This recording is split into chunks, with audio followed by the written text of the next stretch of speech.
Bismillahirrahmanirrahim. 16 dakwah jahri, terang-terangan. Jahri teh hartos nate naon? Terang-terangan.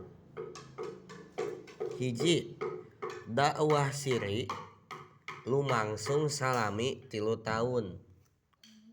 Sarta dina pertengahan eta tahun seueur anu ariman ti reng-rengan nu marulia jeung ti golongan abid anu diperdekakeun.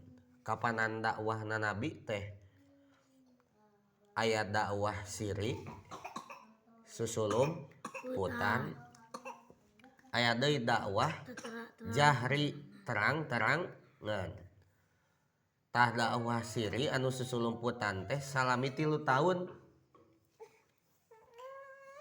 Dina sajarah 3 tahun dakwah siri seueur anu ariman ti reng-rengan anu marulia jeung ti reng-rengan abid anu diperdekakeun. 2.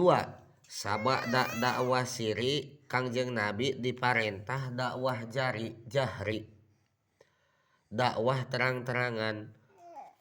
Sakumaha piwarang Allah dina Al-Qur'an, fasda bima tu'maru wa a'rid 'anil musyrikin. Nah, selama dakwah siri 3 tahun beres, maka Kangjeng Nabi ku Allah dipiwarang dakwah jahri, nyaeta dakwah terangan. Pedah aya dawuhan Allah surat Al-Hijr ayat 83, fasda bima tu'maru wa a'rid 'anil musyrikin. Anu hartosna kudu negrakeun anjeun kana perkara nu geus diparentahkeun ku Allah, jeung anjeun kudu ngabalieur ti jalma-jalma anu musyrik. Tah sabada lungsur surat Al-Hijr ayat 83, maka Nabi teh teu susulumputan deui dakwah teh tapi tetegrakan. Kumaha dakwah jahri na teh? Da Nabi teh naik ka Gunung Sopa. Terus da can aya sapeker baheula, can aya grup WA. Jadi Nabi teh naik ka mana? Ka Gunung Sopa, ngagero kaumna supaya arasup Islam. Sabada kumpul teras Nabi sesauran ka kaum-kaumna, nah ari aranjeun kabeh ngabanerkeun kana beja ti kami. Maka kaum-kaumna ngajawab, nya atuh kami ngabanerkeun berita ti anjeun. Sarerea kami teu pernah coba-coba ngabohongkeun ka anjeun ti mimiti munculna anjeun nepi ka ayeuna oge. Jadi mimitina wakitu. Percaya teu kana berita ti kuring cek Nabi teh. Cek kaumna teh kumaha?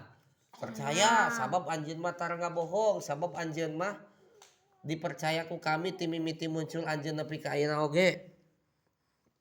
Nah, saatos kaumna ngobrolkeun bahwa maranehanana percaya ka Nabi, maka Kanjeng Nabi nyarios, aranjeun kabeh kudu ngariksa diri tina siksa neraka. Saanyana kami nyingsieunnan ka aranjeun kabeh tina siksaan anu puhara. Nah, intina mah kudu asup Islam ngara salamet tina neraka.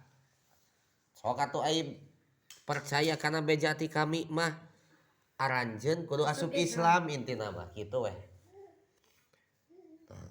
4. Tuluy Abu Lahab ngomong ka Kanjeng Nabi, cilaka anjeun Muhammad, nah karana nu kieu anjeun ngumpulkeun ka kami sararea.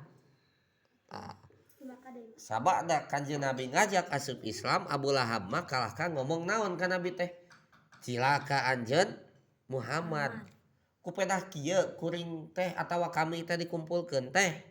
Cek saha teh? Cek Abu Lahab teh